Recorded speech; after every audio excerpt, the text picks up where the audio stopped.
los romanos, ¿sí?, utilizaban esta idea en educatio para mostrar lo que es la idea de crianza, ¿sí? Y esto nos lleva a otra connotación que tiene que ver con transmisión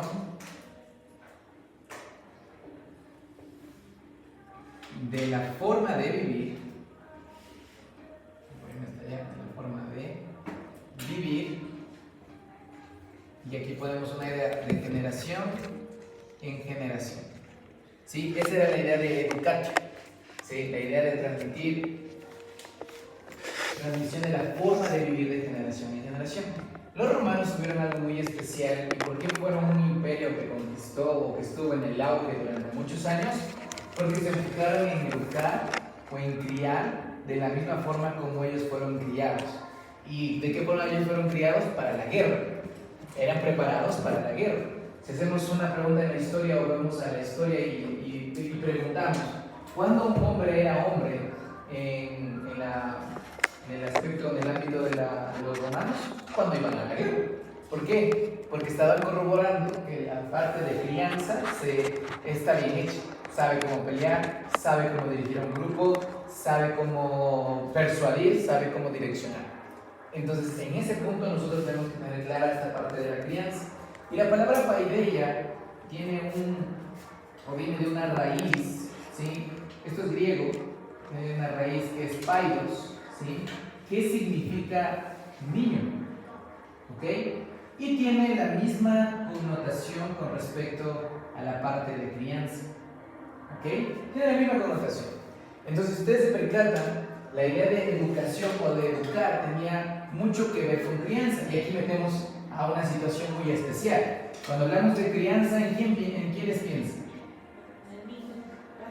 Muy bien, en los padres. Tú vas a ser mamá recientemente. Entonces, en los padres.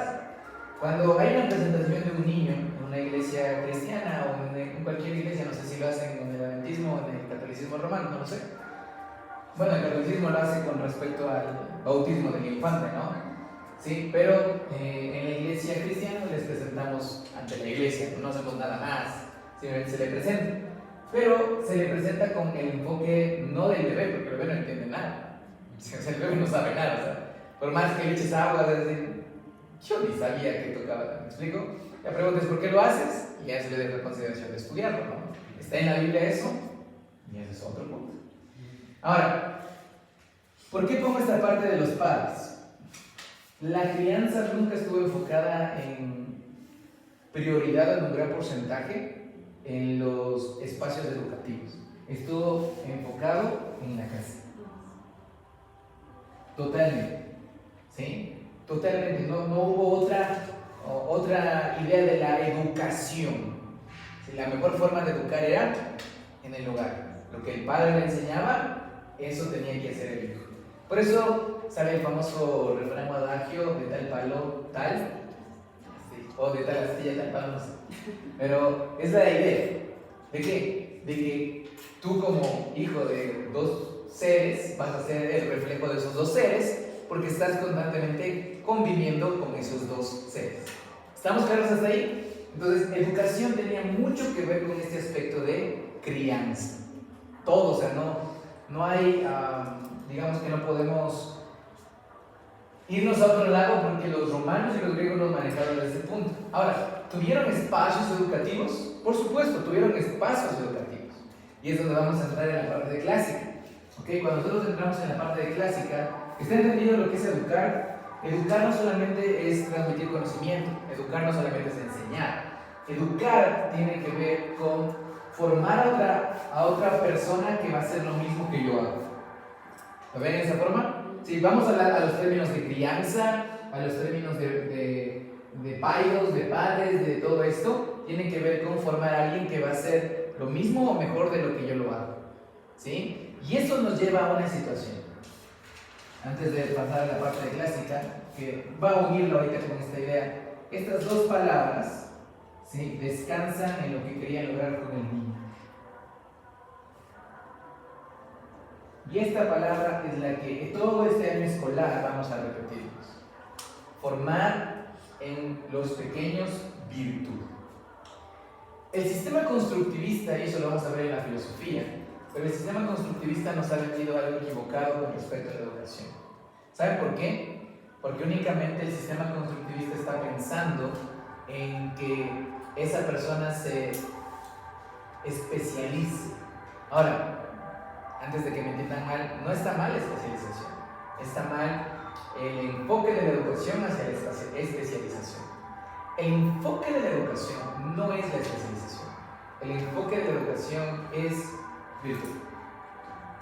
Si nosotros entendemos esto bajo un pasaje bíblico, que es del libro de Mateo, ¿ok? Mateo capítulo 6, verso 33. ¿Qué nos dice? ¿Alguien sabe? Les doy el inicio.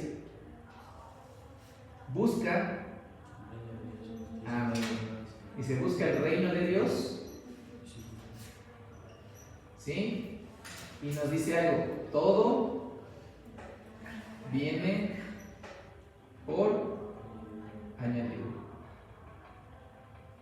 ¿sí? Entonces, en ese concepto y en esa línea, si nosotros formamos a los niños con virtud como tal, ellos van a ir y van a crecer de la manera más adecuada posible. Entonces, llegamos a una conclusión con educación.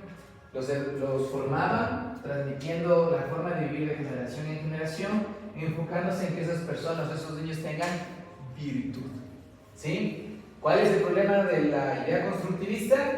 Es que ha quitado como tal esta parte de crianza. Simplemente, como dice Lewis en su libro Abolición del Hombre, simplemente la educación moderna o constructivista está formando a polluelos que no saben el fin, ¿sí? O lo que tiene en mente el pollero para ellos. Entonces, ¿para qué los cree el pollero? Aunque el pollito diría, qué bonito me da de comer, está caliente. ¿Qué va a pasar? Tiene un fin que él no conoce, ¿sí? La educación se hizo para polluelos que tienen que volar, no para polluelos que tienen que ser asesinados si están en un sistema. Ahora, esto parece muy contrasistema, y la verdad es que sí, porque la propuesta de la educación clásica no es nueva, y eso lo vamos a ver unos días, lo vamos a ver a lo largo de esta capacitación, o no vamos a poder ver toda la proyección histórica porque simplemente eso nos va a llevar un montón de tiempo, pero sí vamos a tratar de observar un poquito en la parte de la historia con respecto a la parte clásica y dónde surge esto, porque no es nuevo, porque muchos cuando en un colegio me dijeron, pero ¿y esto es nuevo, es muy novedoso? O sea, no, esto no es nuevo, esto es muy antiguo, ¿sí? El constructivismo es nuevo, 1800, ¿no? Imagínate, no tiene nada de peso histórico. Entonces, ese es el punto que nosotros tenemos que tomar en cuenta, ¿ok? Sí, y ahorita, cuando entre en la parte de clásica, voy a abordar un poco más la parte del constructivismo y enfocarnos en qué verdad tiene esta idea, ¿ok? Así que, ¿está claro la educación? ¿Sí? ¿Preguntas hasta ahí? Preguntas después. Si está todo claro, genial. Entonces, vamos con la otra palabra. La otra palabra es la palabra clásica, ¿sí? Esta palabra de aquí, siempre nosotros tenemos que llevarla a un ejemplo cotidiano, a un ejemplo que yo tengo con respecto a un auto.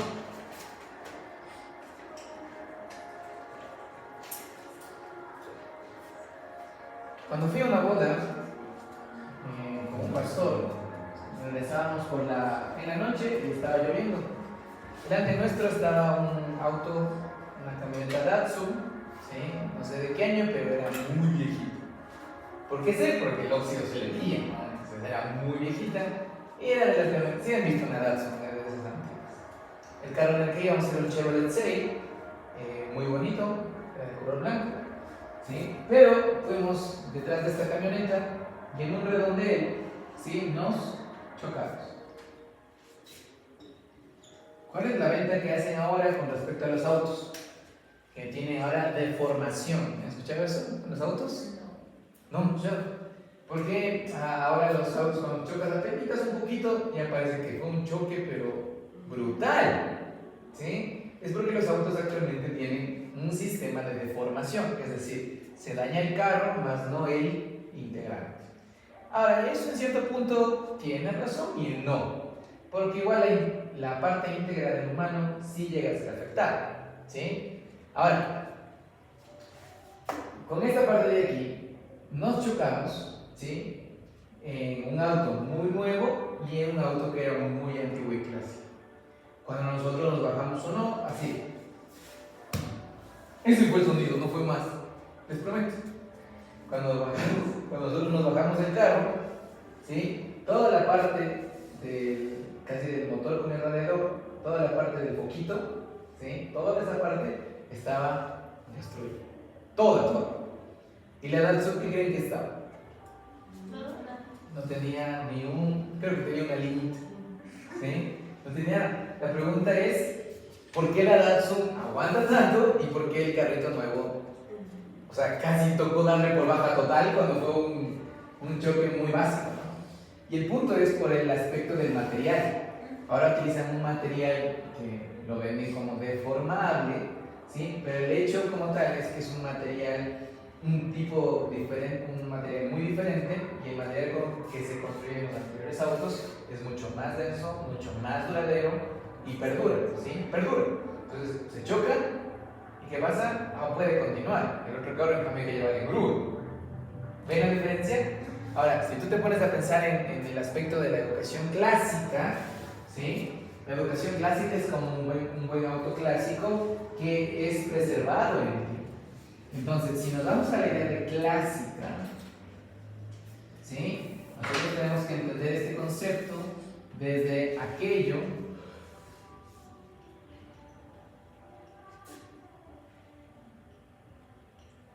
que perdura en el tiempo.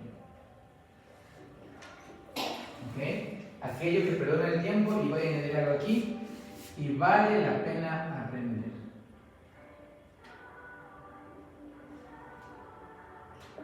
¿Ok? Y vale la pena aprender. Por eso les hago una consideración aquí. ¿Ustedes creerían más en lo que alguien, un niño de 8 años te dice, o en lo que un adulto de 60 años te dice? ¿El de 8? Con respecto a conceptos. Tiene más claridad acerca de los conceptos, ¿no? Ahora, cuando nosotros vemos esta parte de la clase, tenemos que guiarnos hacia una idea que es conocida como el trivium. En la educación clásica cristiana se mueve bajo la idea del trivium. ¿Qué era el trivium? El trivium es una palabra latina, ¿sí?, que se entiende como el cruce de 3 caminos. ¿Ok? Es el cruce de 3 caminos. ¿Qué pasa con este cruce de 3 caminos? Bueno, este cruce de 3 caminos tiene 3 connotaciones que marcaron. Esta es una idea de los griegos, ¿no?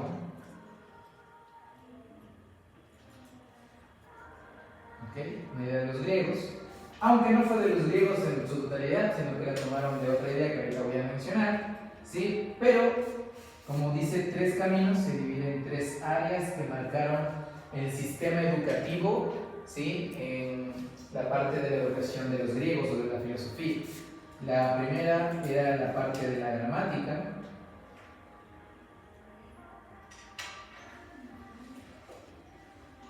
La siguiente fue la lógica o la dialéctica, ¿sí? Y la última fue la retórica. ¿Qué pasaba con esto? Sucedía que estos eran ciclos en donde pasaba como tal el estudiante, ¿sí? Es decir, de los 4 hasta los 7 u 8 años pasaba en la parte de gramática, luego desde los 9 hasta los 12 años pasaba en la parte de la lógica, y luego desde los 13 y en continuidad pasaba en la parte de la retórica. ¿Ok? Era un ciclo como tal que iba avanzando en el crecimiento del estudiante. ¿Por qué? Porque tenían la idea como tal de lo que la educación tiene, crianza. ¿Ok? Entonces esa era la idea que marcaba. Ahora, ¿qué tiene de especial esto? ¿Y por qué lo menciono? Porque los libros tienen eso. Si tú puedes abrir un libro, Sí, me pueden prestar uno de ellos. Van a romper, pobrecitos. Este me lo y ya estoy. ¿Ok? Vamos a dejar.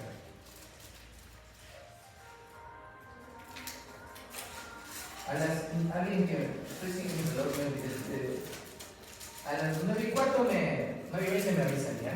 ¿Sí? Porque a las 9 vamos a dar un pequeño reposo. Espero alcanzar todo el tiempo, ¿eh? Si ustedes ven aquí en la parte del conoce tu libro, aquí está, hay 5 áreas en el libro. El libro maneja 5 áreas, lo que son conocimientos previos, gramática, lógica y retórica. Y el aprendo hoy y aplico hoy. ¿Ok? Entonces son 5 áreas que maneja el libro. Ahora, pero Jefferson, me acabas de decir que esto era a lo largo de la edad. ¿Cómo es posible que nosotros hagamos esto en una lección? Entonces esa es la gran pregunta, ¿no? Y por eso estamos hoy aquí, para averiguarlo cómo hacerlo, ¿ok? Entonces, ¿por qué mencioné esto? Porque está en nuestros libros, porque los libros como tal tienen educación clásica y manejan ese tipo de estructura. Ahora, ¿qué se hacía en cada uno de ellos? Y esto ustedes, profes, deben tenerlo súper claro, porque esta va a ser como tal, más que la filosofía, va a ser el descanso del concepto. Entonces, si tú entiendes qué es la gramática, qué es la lógica y qué es la retórica, entonces estamos al otro lado. Les voy a hacer muy sencillo y luego voy a mencionar algunos datos históricos porque es necesario, ¿sí? Pero por ejemplo, la gramática, para hacerlo muy sencillo, es lo que tú como profesor, ¿sí? Voy a ponerte un birrete aquí. Crean que es un birrete, no es una gorra. ¿Ok? ¿Sí? Tú como profesor enseñas. ¿Ok? Tú como profesor enseñas. ¿Qué nos ha vendido el constructivismo? El constructivismo nos ha vendido que el profesor ya no es el que enseña, sino que es un facilitador. ¿Sí? Incluso los estudiantes saben eso. Y de alguna forma te respetan o digamos que te respetan por el hecho de que saben que tú le pones una nota. En la mente de los niños actualmente está, él me facilita información, me facilita una nota. ¿Sí? Ya no como, hoy yo que no estudié en un sistema clásico, estoy en una universidad cristiana, pero no estudié en un sistema clásico. Yo antes, hace mucho tiempo, no sé tan viejo, no, pero había un cierto respeto mucho más grande hacia el profesor. Y había como que, de él aprendí esto. Yo tengo algunos profesores en mi mente, por ejemplo, una profesora que recién se va a jubilar y me encontré con ella. Me dice, ¿qué haces? Le digo, ahorita estoy en todo esto, estoy en un proceso de ordenación y todo. Me dice, qué genial. Y ella me dio clases en 6º grado. La profesora Anita Gaigor. Entonces, yo digo, y la respeto mucho porque me acuerdo la firmeza con la que nos llevaba ella. O sea, nadie quería pasar ese curso porque le tenía miedo a la profe, pero era más porque ella era firme. ¿Sí? Y ese punto de, no solamente es la que me ponía nota, sino que enseñaba bien. Yo me acuerdo, pues. Tengo otro profesor que es el profesor Fausto Sos, un profesor el cual no solamente me enseñó en clase, sino que me enseñó fuera de clase. Entonces la pregunta es, ¿dónde está torcido el sistema? Está torcido desde... No le culpemos al ministerio y nada de eso. ¿Saben por qué? Porque ellos pueden dar un montón de cosas. Estos libros están hablados por el ministerio. Entonces yo te digo, ¿es el problema del gobierno? No. Yo te digo, muchas veces, en un gran porcentaje, el pensamiento del profesor. De que incluso solamente lo hacen porque con esto como. Y ya viene el dinerito. Y nos hemos enfocado en que únicamente es porque tengo que hacerlo, o sea, ¿de dónde como? Entonces, si yo les pregunto, ¿por qué se hicieron educadores? Sería una muy buena reflexión para escribirla, ¿no? ¿Por qué soy docente? ¿Para qué estudiaste esto? Bueno, no, ya me tocó. No, se supone que tú quisiste estudiar la docencia, ¿no? Eso es tener vocación. Porque yo te digo, a mí me ofrecieron un un trabajo para trabajar con niños de quinto, de básica y de sexto. Yo cuando fui, o sea, fui porque es amigo mío la directora, pero voy y veo el ambiente y digo, no, yo no soy de aquí. Yo no soy de aquí. O sea, yo estoy para enseñar a docentes, a adultos, ¿no? Pero estar con niños todos los días, y digo, no, mi cabeza va a explotar, porque no tengo esa vocación. Mi vocación es esa, a mí me encanta enseñar a los profesores, me encanta resolver dudas, me encanta debatir, pero estar con niños de 10 y 11 años todos los días, por todo un año escolar, no, creo que no salgo vivo, Por eso es vocación. Y lo que quiero hacer hoy es que recuperen ese amor por la vocación. Hoy estamos inundados de una cantidad de información y de una cantidad de reglas educativas, y ese es el problema de que el gobierno se haga cargo de la educación. Y esto lo propuso una persona en la historia, que es Marx. Marx dijo que la educación debe ser gratuita y debe estar controlada por el Estado. Eso dijo Marx. Ese fue un problema. ¿Sabes por qué? Porque ahora ya los padres ya no tienen el control. Sino ¿quién tiene el control? El Estado. Entonces, si al Estado se le ocurre, metan inserciones. Meten inserciones. ¿Por qué? Porque si no, no me vas a comprar el libro.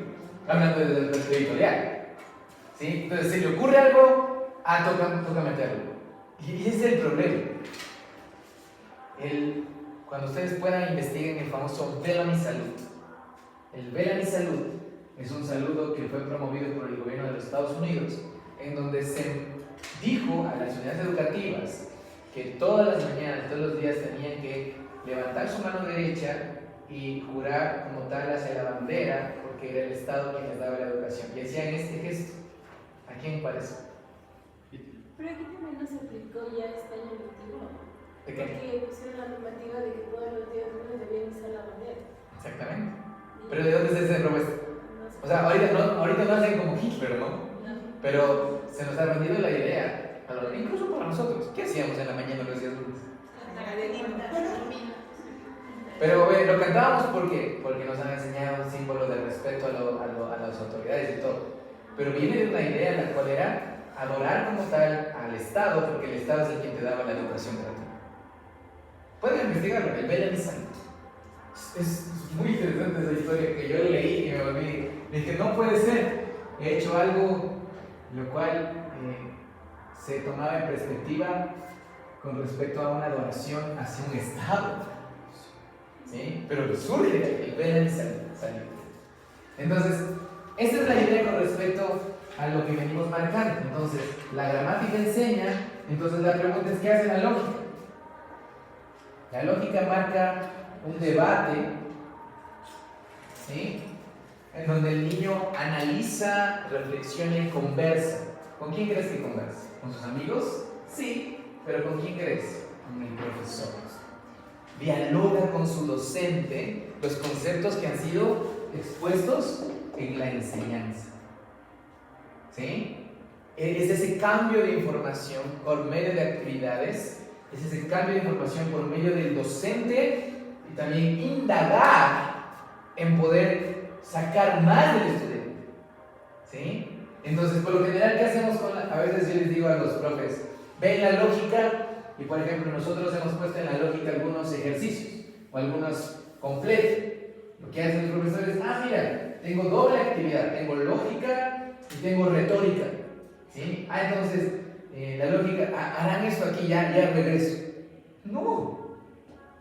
La lógica es un espacio para conversar con el estudiante y ver cómo lo hace y ver si se entendió el concepto. Y si no se entendió el concepto, ¿qué creen que hay que hacer? Volver a repetir el concepto. Un principio de la educación clásica, bueno, voy a mencionar dos principios claves, ¿sí? Casi voy a borrar para que me alcance luego.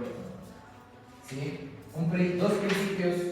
El doctor Christopher Perry en su libro de Introducción a la Educación Clásica escribe 10 principios, ¿no?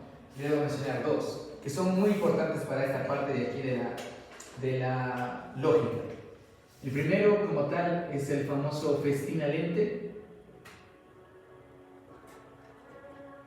Y el segundo es repetitio mater memoriae.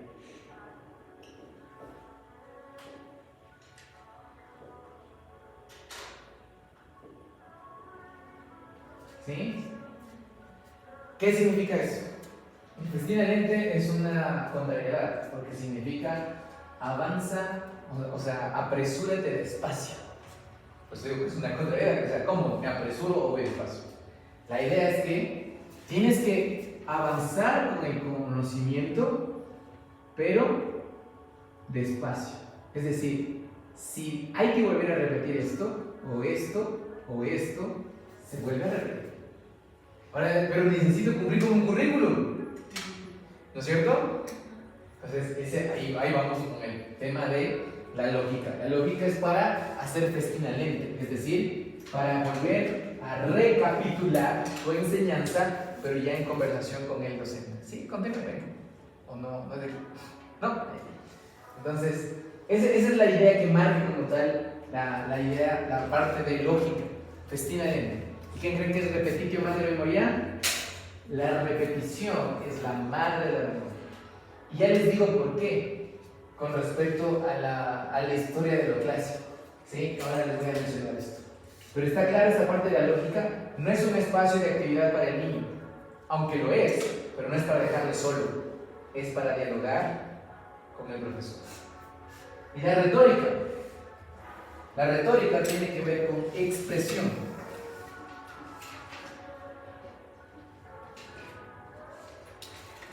Expresión, reflexión del conocimiento. ¿Ok? Perdón, ¿sí? Del conocimiento. Entonces, esa es la forma en cómo se entiende la parte del trivium, ¿sí? Que es la parte clásica. Si me preguntas cuál es la metodología, es el trivium. Ahora, ¿cómo lo hacemos? ¿Estamos bien? ¿Sí? Profesor, cuéntenos el chiste. ¿Estamos claros desde ahí?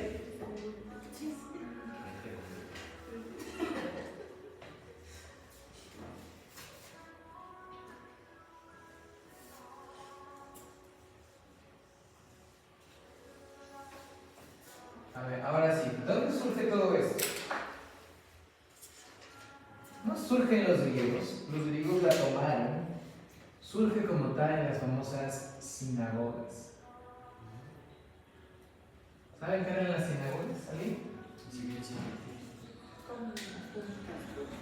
¿Cómo? ¿Tumbas? Los templos donde, o sea, como las iglesias, ¿no? Ok, sí, tiene que ver. La palabra sinagogas viene del griego sinagoge. ¿Qué significa congregación? ¿Sí? Congregación o también significa asamblea. ¿Ok?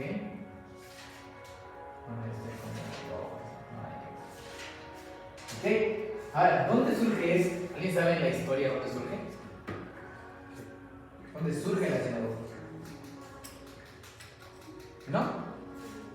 El concepto de las sinagogas, ¿sí? Es un concepto de los judíos que surge cuando están en la parte o están gobernados por el imperio helénico.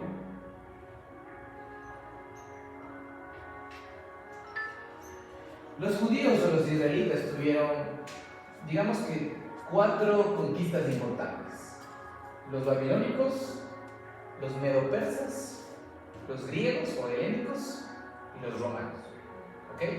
Digamos que en la historia son los alemanes más adelante, pero en la historia son estos, ¿no?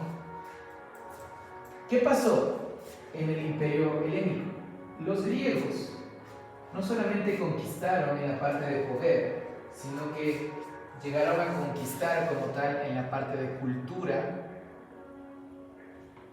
e idioma. ¿Ok? Conquistaron en la parte de cultura e idioma. Entonces, cuando conquistaron ellos en esta parte, los niños judíos estaban como tal olvidando el idioma hebreo y arameo. ¿Sí? La nueva generación estaba aprendiendo, ¿qué crees? Porque todos hablaban griego. O sea, se empezó a hablar griego para hacer intercambios, para el comercio, para negocios. O sea, se empezó a hacer para todo. Y la Biblia estaba en hebreo. La Biblia estaba en hebreo y en arameo. Entonces lo que hicieron, una facción de los judíos, conocida como los fariseos, que sale en este periodo, que se conoce como el periodo intertestamentario, es decir, después de Malaquías, hay una hoja vacía en la Biblia, ¿han visto? Esta hoja vacía, aunque es una separación entre el Antiguo y el Nuevo Testamento, son 430 años de silencio, es decir, no hubo voz profética, pero ahí tuvo que pasar varias cosas. Y el libro de Macabeos, que no es un libro canónico, lo relata en cierta parte, es un libro histórico, sí es bueno leerlo, pero desde historia, no desde aprendizaje espiritual. Entonces ahí pasa el famoso Judas Macabeos y todo lo que hizo con Alejandro, y también lo de Alejandro Magno. O sea, un montón de cosas pasan en este tiempo. Es muy interesante esto, pero no vamos a relatar aquí porque se nos va hasta el mediodía.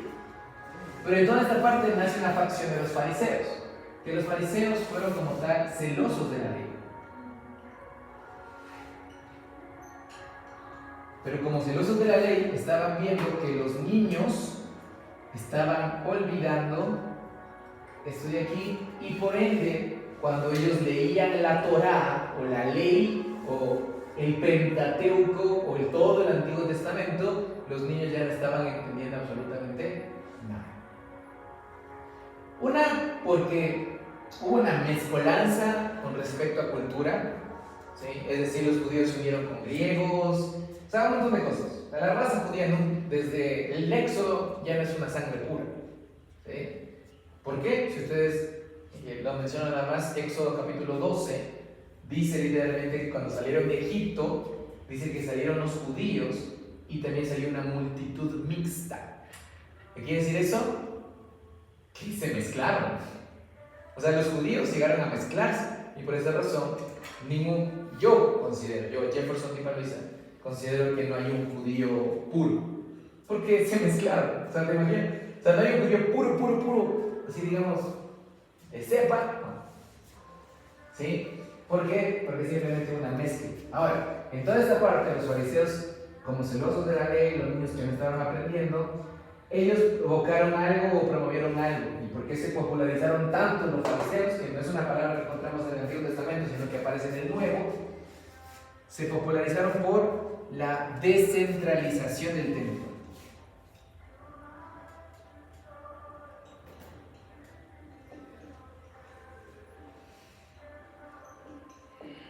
¿Ok?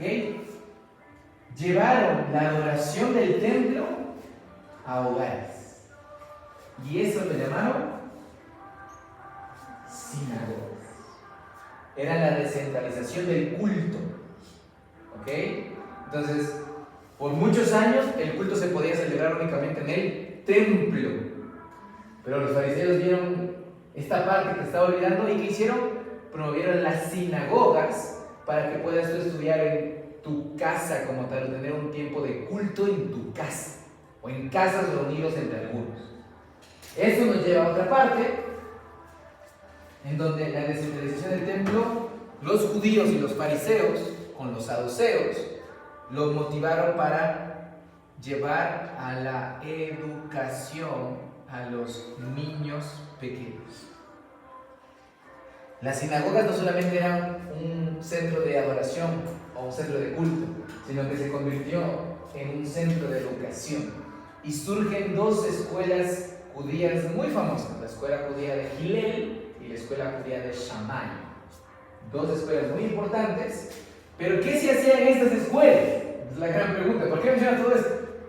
En las escuelas se hacía gramática, se hacía lógica y se hacía retórica, denominada como tres áreas. La llamaron el área del lorito, del vivaz y del poético. Así las denominaron. Lorito, ¿por qué? Repetían y repetían y repetían. Imagínate tú, durante 4 años, repite y repite y repite la ley. Al niño, como esponjas, ¿verdad? Se les metió toda la ley. Por eso Jesús podía recitar toda la ley. Cuando ustedes ven citando a Jesús en el Nuevo Testamento la ley, él no estaba tomando, esperen, voy a buscar el pasaje. No, primero no había libros, eran pergaminos larguísimos. Todo estaba aquí. ¿Por qué? Porque él pasó por la escuela, esta escuela, y pasó de 4 a 5 años, repite y repite la Torá, la ley de Dios, el Pentateuco, los 5 primeros libros de la Biblia. Luego pasaron a la parte de vivaz, en donde empezaban a discutir con el rabí, con el maestro, empezaban a debatir, a decir, maestro, ¿cómo puede ser esto posible? Si en la ley de Dios dice esto, ¿cómo llevamos a la reflexión? O sea, empezaron a debatir, no a cuestionar al profesor, sino a debatir con él y a promover el discurso entre profesor y alumno. Por eso cuando tú ves a Jesús y cuando se perdió de los papás, ¿dónde estaba? En el templo, y estaba discutiendo con los maestros. ¿Lo ven? Gracias. Y luego está la parte de la retórica o la parte de la poesía. Expresaba el conocimiento, enseñaba. Así dice la Escritura, así dijo Moisés, y empezó a enseñar a otros. ¿Lo ven? Entonces, esto surge de aquí, de las sinagogas. ¿Qué hicieron los griegos? Agarraron esto, trivium, lo hicieron de la misma forma, en espacios de edad, o sea, vas avanzando en tu edad y vas pasando las etapas, ¿sí? Y eso era el trivium, y luego fue el quadrivium, con las 7 edades liberales que se estudiaban. Eso estudiaban los griegos. ¿Qué nos dio o qué dio la educación de los griegos? Bueno, que la educación clásica nos dio filósofos, nos dio artistas, nos dio músicos, ¿sí? Nos dio grandes escritores, grandes pensadores. La pregunta, queridos profes, es: ¿qué tenían los griegos que nosotros no tenemos? Y el punto es: ¿qué se torció para que hoy un loco venga y pegue un pedazo de banana en un lienzo y diga que es arte? Y eso es un problema ¿de dónde? De la educación. De cómo está enfocada la educación. Entonces, la educación no está enfocada como tal en la especialización ni en el punto de ir a buscar un trabajo. Y te lo digo desde ahora. ¿Sí? A nosotros nos metieron esa idea en la cabeza. Nuestros papás nos dijeron: oye, estudia en la escuela para que puedas pasar ¿a dónde? Al colegio. Termina el colegio para que puedas ir ¿a dónde? A la universidad. ¿Y termina la universidad para qué? Para que puedas tener un trabajo. ¿Y qué más? ¿No se mantiene? Y después mantenerte solo, pero ese es el objetivo. El objetivo de la educación tiene que ver con virtud. Un profesor me dijo: pero entonces, ¿qué enseñamos? Le digo: enseña la materia, pero con el propósito de que sepa el conocimiento, pero de que ese conocimiento lo lleve a la virtud. ¿Es posible eso? Es posible. ¿Por qué? Porque la historia nos permite o nos muestra que es posible. Los judíos recuperaron mucho toda su influencia académica. ¿Por qué crees que los griegos lo tomaron? Tuvieron influencia académica. O sea, vieron a los grandes fariseos debatir en grandes espacios. Al mismo Pablo. Imagínate al mismo Pablo entrando en el aerópago. ¿Sabes qué era el aerópago? El aerópago era un aula, era un lugar en donde literalmente estaban los más grandes filósofos. O sea, Pablo entró a un espacio en donde, si no tenía academia, ellos decían, por eso se les conoció como los sofistas. Y Pablo debatió con estos manes. Pero ¿cómo pudo hacerlo? porque él fue también educado en la misma línea, en el mismo peso académico, pero con algo muy especial. Y ahí nos vamos a la siguiente palabra. ¿Están entendiendo esta parte de la clásica? ¿Sí?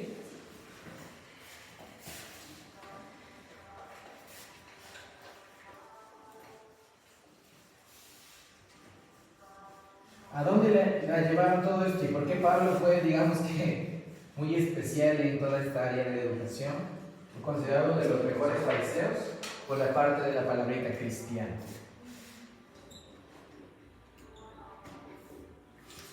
La educación clásica que fue agarrada por los griegos, con el famoso trivium, lo que hicieron es los cristianos, los padres de la iglesia, no estoy hablando de curas, los padres de la iglesia son los escritores de los 5 primeros siglos: Ignacio de Antioquía, Clemente de Roma, Ireneo de León, Cipriano de Cártara, todos ellos, ¿sí? Agarraron al trivium y a la educación clásica y no cristianizaron, sino que se apropiaron, voy a poner otra palabra porque si no va a sonar feo, se apropiaron de esa idea. ¿Y qué crees que enseñaron a toda su generación? Educación clásica, pero promovida bajo un principio, el principio de la sola escritura. Es decir, tal y como dice la Confesión de Londres de 1639, toda la escritura o las sagradas escrituras son una fuente infalible, veraz, de todo conocimiento. Es decir, que todo esto de que descanse en la parte de lo que Dios dice, eso es lo que nosotros tenemos que tener en cuenta para poder enseñar a otros. Durante un montón de tiempo se enseñó así, incluso cuando el papismo se apoderó de la escritura. ¿Sí? ¿Saben esto, no? El catolicismo se apoderó de la escritura. La hicieron o la encerraron para que la gente no la entendiera y empezaran a cobrar indulgencias. Hasta que en el siglo XVII sale Martín Lutero para poder quitar esa parte de las indulgencias, porque dice solamente por la fe. Y ahí empieza también a quebrarse el punto del racionalismo, porque la gente empieza a notar que pueden pensar. Imagínate, por 5 o 6 siglos la gente fue engañada. Entonces, como que ahorita yo les dijera, bueno, esto les cuesta $5. Y luego salen y van con la hermana Daniela y dicen, yo no solo los $5, pero eran gratis. ¿Qué van a hacer conmigo? Ve, ahí está el carro, las placas, agárrale. Imagínate eso con la gente que no les cobraban $5, les cobraban un montón de plata, daban casa. A veces pensamos que las indulgencias eran algo muy pequeño, daban casas y terrenos. ¿Por qué crees que ahora el catolicismo romano tiene muchos terrenos en muchos lugares? Por la gente que les regaló, les dijo, ¿por qué? Porque la gente dijo, le doy esto para que mi familiar o para que mi vida esté en el cielo. Y tú vas a Romanos capítulo 1, verso 17 y dice, mas el justo por la fe vivirá. O Romanos 5:1, justificados pues por la fe. Y todo eso se movió en toda esta idea. Entonces, la educación clásica cristiana es un principio de educación, el cual y quiero leer lo que dice el doctor Christopher para que tengamos esta parte clara. Y con el concepto de educación clásica cristiana, únicamente quiero leer esta parte. Permítame, aquí debe estar. ¿Dónde está? Dame un segundo.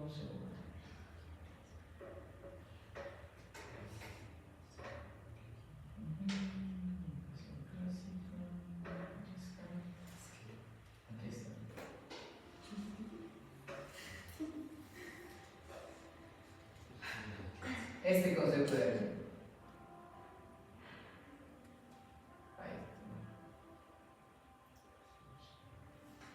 ¿Qué es la educación clásica cristiana? Es una manera tradicional de abordar la educación. Tradicional, es decir, que ha perdurado en el tiempo. Con sus raíces en la cultura de la civilización occidental, es decir, los griegos, moldeada por la iglesia. ¿Sí? Lo que les decía aquí, la agarraron los padres de la iglesia, los apóstoles, y fue moldeada para guiar hacia la virtud basada en la Escritura. Pues es fundamental en la piedad. Piedad no es ser compasivo. Piedad es búsqueda de la santidad de Dios. Eso es piedad. Y gobernada por la teología, por la madre de las ciencias, Theos Dios Logos Estudio, ¿sí? Que emplea la pedagogía y el currículo histórico de las artes liberales. ¿Con qué finalidad? Y esto anótenlo o grábenselo. ¿Cuál es la finalidad de la educación clásica? Cultivar hombres y mujeres caracterizados por la sabiduría, por la virtud y por la elocuencia. Gente que es sabia al tomar decisiones y que escucha el consejo y no lo desprecia, tal y como dice el proverbio, con virtud, es decir, que sus convicciones son firmes y no se mueven en las situaciones, y con elocuencia, es decir, un hombre y una mujer que saben hablar. Porque hoy tenemos un montón de jóvenes y adolescentes que no saben expresarse. Es de, sí, ajá, yo eso quería. No dijiste nada. Y cuando te mandas a debatir, no saben hacerlo. Ese es el problema que hoy tenemos. Y ustedes como docentes, yo siempre felicito y animo mucho a los centros educativos que toman esto en serio. ¿Sabes por qué? Porque tomar esto en serio de educación clásica es poder literalmente decir, Señor, yo quiero hacer que por medio de la literatura enseñe a Dios. Porque el problema con las unidades educativas cristianas, y yo que trabajo en el campo, es que piensan, y lo digo con todo el respeto del mundo, pero piensan que porque tienen una clase de educación cristiana a la semana pueden llamarse cristianos. Eso no es una unidad educativa cristiana.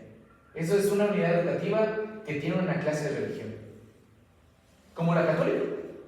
Te dan Jesús uno. Pero es un establecimiento, una institución que fundamente virtud, ¿no? Porque tiene una clase.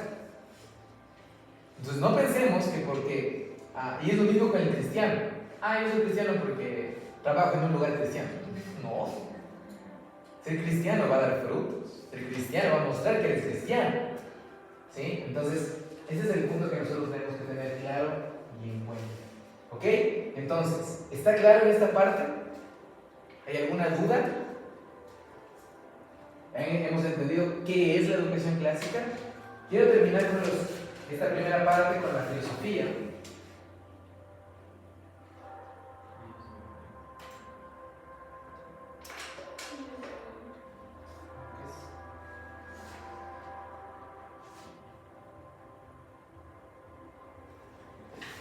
La filosofía de la educación clásica cristiana, vamos a leerla porque en gran parte la he expresado, pero aquí hay algunos puntos importantes. ¿Sí? El primero es que el movimiento de la educación clásica cristiana pretende recuperar y continuar en todo eso. Y les dije, no es algo nuevo, no es algo que como editorial estamos vendiendo nuevo, es algo que estamos recuperando. ¿Sí?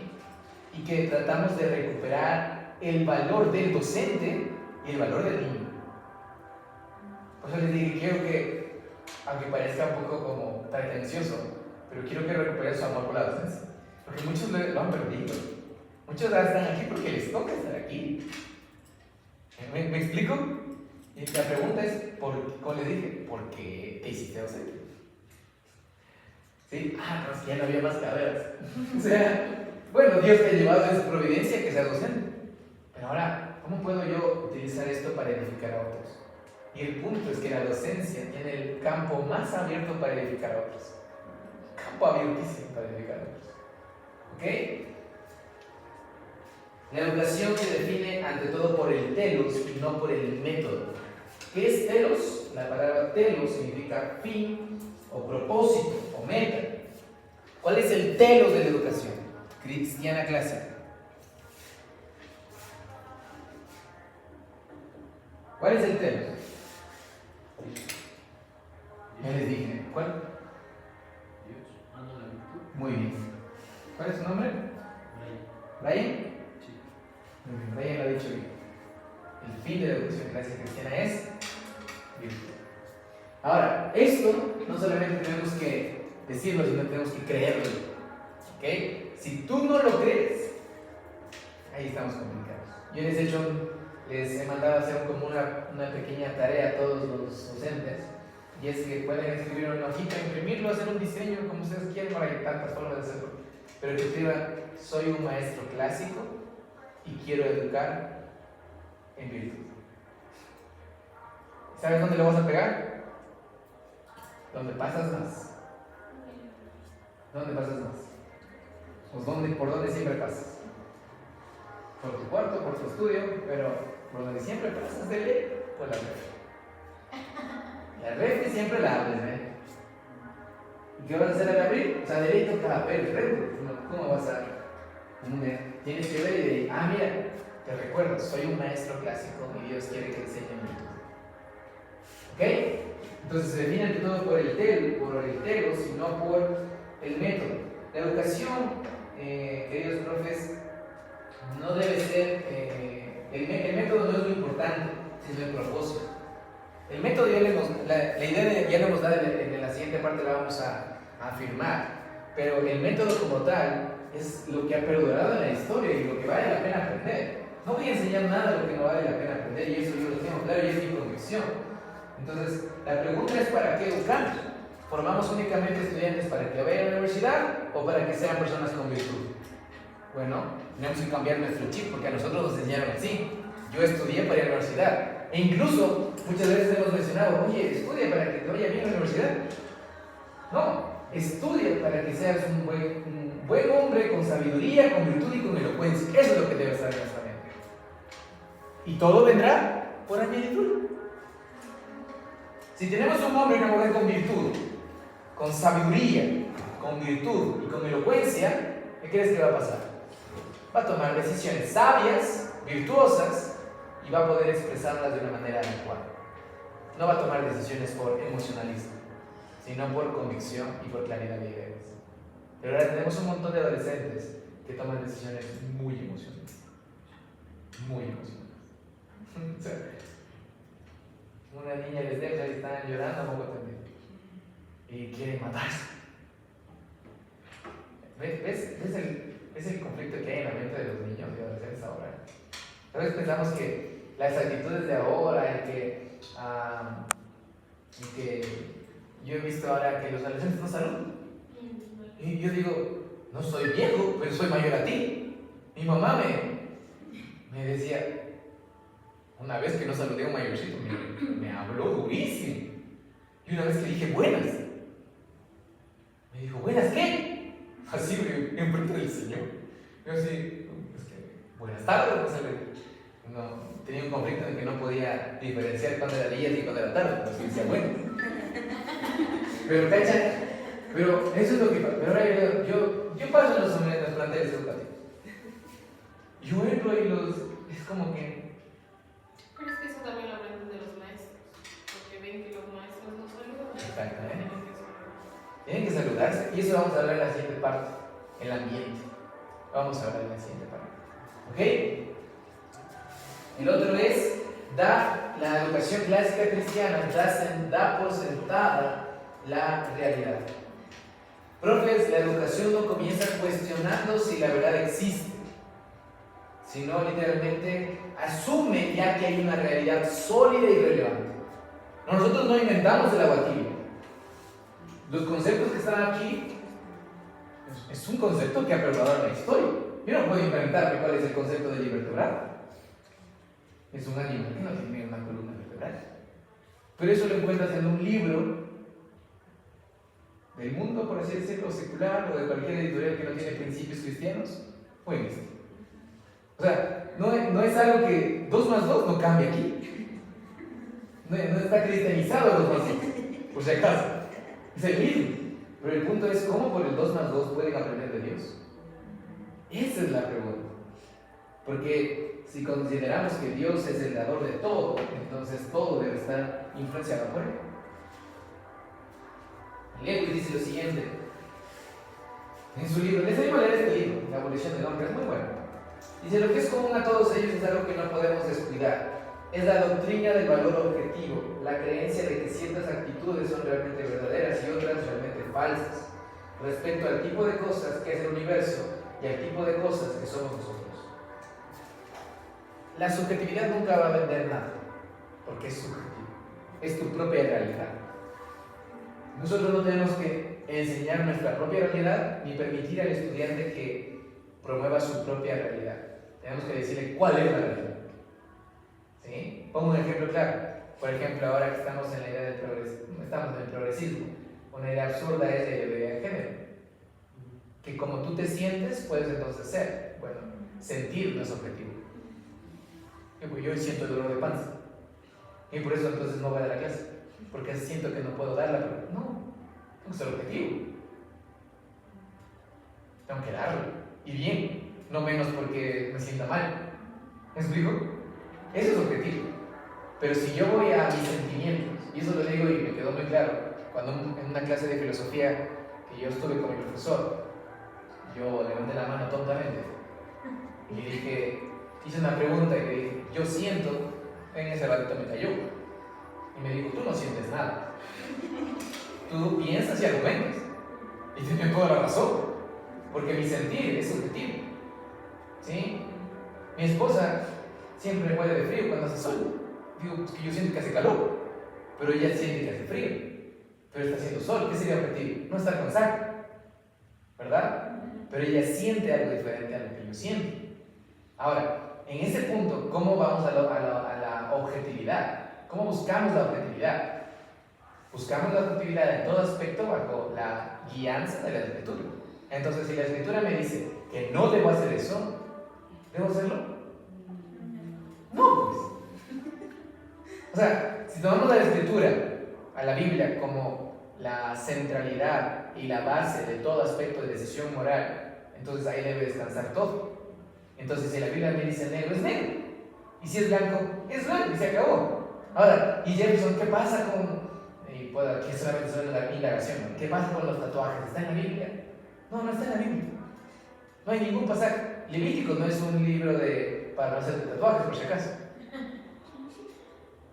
¿En qué está en contra, por ejemplo, por el Levítico? En hacerte algo en relación a los muertos. Pero no hay ninguna inscripción en la Biblia que diga, no te tatúes. ¿En qué debe estar basada tu decisión? En tema de conciencia. ¿Crees que eso agrada a Dios? Sí, no, hazlo. Y si tienes dudas, entonces no lo hagas. Pero descansa en un principio de la escritura. ¿Me explico? La subjetividad no vende nada. La subjetividad es una sensación. Y la educación clásica no está basada en el sensacionalismo, sino en la objetividad. ¿Ok? Otro es que el propósito humano es una respuesta a lo sentado de la realidad. ¿Qué implica esto?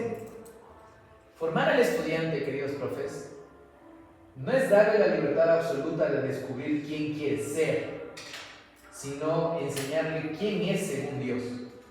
¿Entienden la diferencia?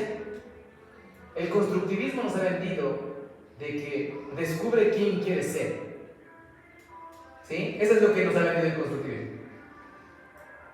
La educación clásica cristiana lo que hace es, mira, esto es lo que Dios dice que es. Por eso vemos tantos adolescentes o niños que piensan que tienen un género equivocado, porque descubre quién quiere ser. Bueno, eso tiene mucha amplitud de definición. Bueno, yo puedo ser doctor, o yo puedo considerar o sentirme mujer cuando soy hombre, o yo puedo considerar que puedo tener una actitud aquí y otra actitud allá dependiendo del profesor con el que me encuentre. Descubrir quién quiere ser no es objetivo. El objetivo es, Dios te ha hecho hombre, te ha hecho mujer y te ha hecho para su gloria. Eso es objetivo. Y te ha hecho con las capacidades de obtener sabiduría, virtud y elocuencia. ¿Ven la diferencia? O sea, si ustedes parecen preguntas tan amables para... Qué bonito, oye, descubre quién eres. Claro, a ver, ¿qué sé yo? ¿Qué puede ser? Pueden ser muchas cosas. Y los adolescentes, perdón, pero piensan muchas cosas tontas. Pensar que, mira, al asesino en serie le va bien. Yo creo que puedo ser asesino en serie. Y el problema es que nosotros como docentes nos hemos guiado a la verdad objetiva. Dios te ha hecho perfecto, te ha hecho elocuente, te ha hecho sabio, te ha hecho virtuoso, dañado por el pecado, pero en Cristo podemos recuperar eso. Ese es el punto. El objetivo principal de la educación es formar personas virtuosas. Y eso creo que ha quedado claro en la filosofía.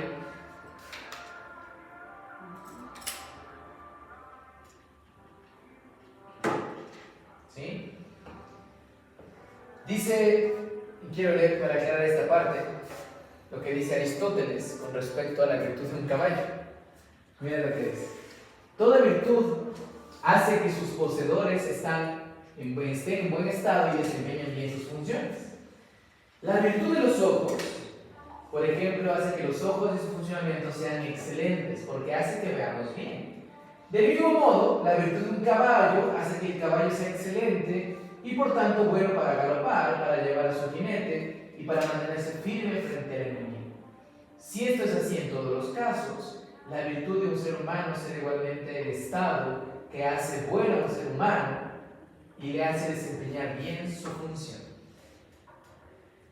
¿Creemos en la virtud de un caballo? Sí, para que galope y para que si tiene un buen jinete, ha sido bien educado, el caballo te lleva, el caballo trota, el caballo baila, pero si ha sido educado. Los ojos son virtuosos porque están hechos para lo que su objetivo. Imagínate que los ojos sean para oler. Es que yo siento que con mis ojos huelo. Esa es subjetividad.